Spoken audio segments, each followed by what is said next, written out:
Friends, இன்னைக்கு என்ன சமைக்க போறோம்னா ஒரு நான்வெஜ் ரெசிபி தான் செய்ய போறோம். நண்டு மிளகு மசாலா. யாருக்காவது ரொம்ப சளி பிடிச்சிருந்தா நண்டு வாங்கி மிளகு போட்டு ஒரு மசாலா செஞ்சு சாப்பிடுங்க. அந்த கோல்டுல இருந்து ஒரு நல்ல ரிலீஃப் கிடைக்கும். வாங்க எப்படி செய்யறதுன்னு பார்க்கலாம். அதுக்கு முன்னாடி இப்பதான் ஃபர்ஸ்ட் டைம் என் சேனலை பாக்குறீங்கன்னா என் சேனலை சப்ஸ்கிரைப் பண்ணிட்டு மறக்காம பெல் ஐக்கானை கிளிக் பண்ணிட்டு வாங்க. பேன் நல்லா சூடான பிறகு ஒரு ஸ்பூன் எண்ணெய் சேர்த்துக்கோங்க. எண்ணெய் சேர்த்து நல்லா சூடான பிறகு 1.5 டேபிள் ஸ்பூன் மிளகு சேர்த்துக்கோங்க. 1 ஸ்பூன் சீரகம், 1/2 ஸ்பூன் சோம்பு. மீடியம் ஃப்ளேமில் நல்லா வதக்கி விடுங்க. ஒரு நிமிஷம் நல்லா வதக்கி விடணும். 1 நிமிஷம் இந்த எண்ணெயில் நல்லா வதக்கி விட்டுட்டேன். இப்போது 5 சின்ன வெங்காயத்தை சேர்த்துக்கோங்க. 3 டேபிள் ஸ்பூன் துருகுன தேங்காவை சேர்த்துக்கோங்க. தேங்காய் உங்களுக்கு ஆப்ஷனல், உங்களுக்கு பிடிச்சா சேர்த்துக்கோங்க, இல்லைன்னா சேர்க்க வேண்டாம். இப்போ தேங்காயும் வெங்காயமும் சேர்த்து நல்லா வதக்கி விடுங்க.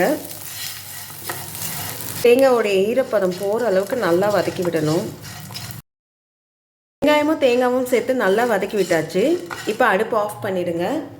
இது நல்லா ஆறின பிறகு தண்ணி விட்டு ஒரு நல்ல பேஸ்ட்டாக அரைச்சி எடுத்துக்கலாம்.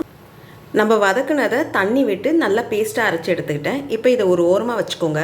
3/4 கிலோ நண்டு மசாலா செய்ய போகிறேன். அதுக்கேற்ற மாதிரி கடாயை எடுத்துக்கோங்க. கடாய் நல்லா சூடான பிறகு 3 டேபிள் ஸ்பூன் எண்ணெய் சேர்த்துக்கோங்க. எண்ணெய் நல்லா சூடான பிறகு 1/4 ஸ்பூன் சோம்பு சேர்த்துக்கோங்க. சோம்பு நல்லா பொரிஞ்சிருச்சு. இப்போது 10லேருந்து 15 பூண்டை ஒன்றும் பாதியமாக இடிச்சு எடுத்துருக்கேன். அதை இதில் சேர்த்துக்கலாம். 2 பச்சை மிளகாவாக கீரி எடுத்திருக்கேன். அதையும் இதில் சேர்த்துக்கலாம். 150 கிராம் சின்ன வெங்காயம் எடுத்திருக்கேன். அதையும் இதில் சேர்த்துக்கலாம். கொஞ்சம் கருவேப்பிலை எல்லாத்தையும் சேர்த்து நல்லா வதக்கி விடுங்க. நல்லா பொன்னிறமாக மாறுற அளவுக்கு நல்லா வதக்கி விடணும். உங்கள்கிட்ட சின்ன வெங்காயம் இல்லைன்னா நீங்கள் பெரிய வெங்காயம் 2 எடுத்து பொடிசாக நறுக்கி சேர்த்துக்கோங்க. வெங்காயம் பூண்டெல்லாம் நல்லா செவக்க வதங்கி வந்திருக்கு. இப்போ இதில் ஒரு தக்காளியை பொடிசாக நறுக்கி எடுத்திருக்கேன். அதை இதில் சேர்த்துக்கலாம். தக்காளி சேர்த்து நல்லா கிளறி விடுங்க. நல்லா கிளறி விட்டாச்சு. இப்போ கொஞ்சம் உப்பு சேர்த்துக்கோங்க. அப்போ தான் தக்காளி சீக்கிரமாக வேகும். உப்பு சேர்த்து நல்லா கிளறி விடுங்க. உப்பு போட்டு நல்லா கிளறி விட்டு மூடி போட்டு ஒரு 2லேருந்து 3 நிமிஷம் லோ ஃப்ளேமில் தக்காளியை நல்லா வேக விடலாம். 2லேருந்து 3 நிமிஷம் லோ ஃப்ளேமில் நல்லா வேக விட்டாச்சு. நல்லா தக்காளி நல்லா வெந்து வந்திருக்கு. இப்போ நம்ம மசாலாவை ஆட் பண்ணிக்கலாம். 1/4 ஸ்பூன் மஞ்சள் பொடி, 1.5 டேபிள் ஸ்பூன் மிளகாய் பொடி, 1.5 டேபிள் ஸ்பூன் தனியா பொடி. நம்ம மிளகு நிறைய சேர்த்துருக்கோம், அதுக்கேற்ற மாதிரி காரத்தை சேர்த்துக்கோங்க. 1.5 ஸ்பூன் உப்பு. மசாலா சேர்த்து நல்லா கிளறி விடுங்க. அந்த எண்ணெயிலே 1 நிமிஷம் நல்லா வதக்கி விடலாம். மசாலா சேர்த்து அந்த எண்ணெயிலேயே நல்லா வதக்கி விட்டாச்சு. இப்போது 3/4 கிலோ நண்டை நல்லா கழுவி மஞ்சத்தூள் போட்டு எடுத்து வச்சுருக்கேன். இதை நம்ம ஒன்று ஒன்றா சேர்த்துக்கலாம். நண்டு சேர்த்து நல்லா கிளறி விடுங்க.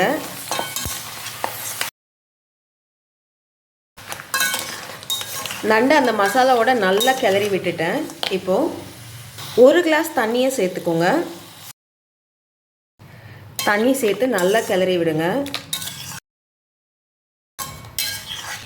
தண்ணி ஊற்றி நல்லா கிளறி விட்டாச்சு. இப்போ இது ஒரு கொதி வரட்டும். நல்லா கொதிக்க ஆரம்பிச்சிருக்கு. நல்லா கிளறி விடுங்க. நல்லா கிளறி விட்டு மூடி போட்டு ஒரு 5 நிமிஷம் லோ ஃப்ளேமில் நல்லா வேக விடலாம்.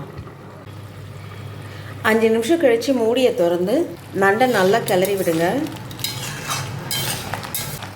நல்லா கிளறி விட்டு இப்போது நம்ம அரைச்சி வச்சுருக்க தேங்காய் மிளகு விழுதை இதில் சேர்த்துக்கலாம். மிக்சியில் கொஞ்சமாக தண்ணி சேர்த்து அலசி அதையும் சேர்த்துப்போம். மிளகு தேங்காய் மசாலா சேர்த்து நல்லா கிளறி விடுங்க. மசாலா சேர்த்து நல்லா கிளறி விட்டாச்சு. இப்போ அடுப்பை ஹை ஃப்ளேமில் வச்சு நல்லா கொதிக்க விடலாம். அந்த நண்டு மசாலாவோடு சேர்ந்து நல்லா கொதிக்குது.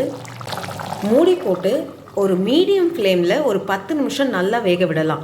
அப்பப்போ மூடியை திறந்து நீங்கள் கிளறி விடுங்க, இல்லைன்னா நம்மளுக்கு அடி பிடிச்சிரும்.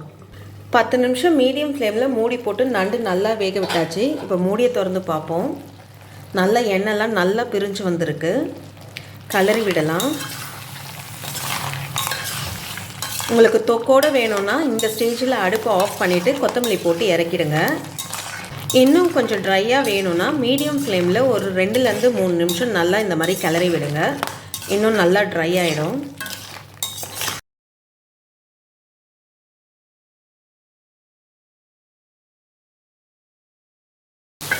நல்லா ட்ரை ஆகிடுச்சு. இப்போ நீங்கள் அடுப்பை ஆஃப் பண்ணிவிடுங்க. கொஞ்சம் கொத்தமல்லியை நல்லா தூவி விட்டு நல்லா கிளறி விடுங்க.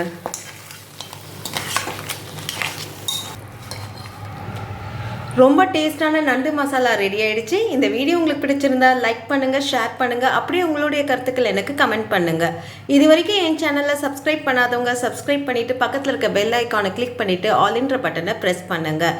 நன்றி, வணக்கம்.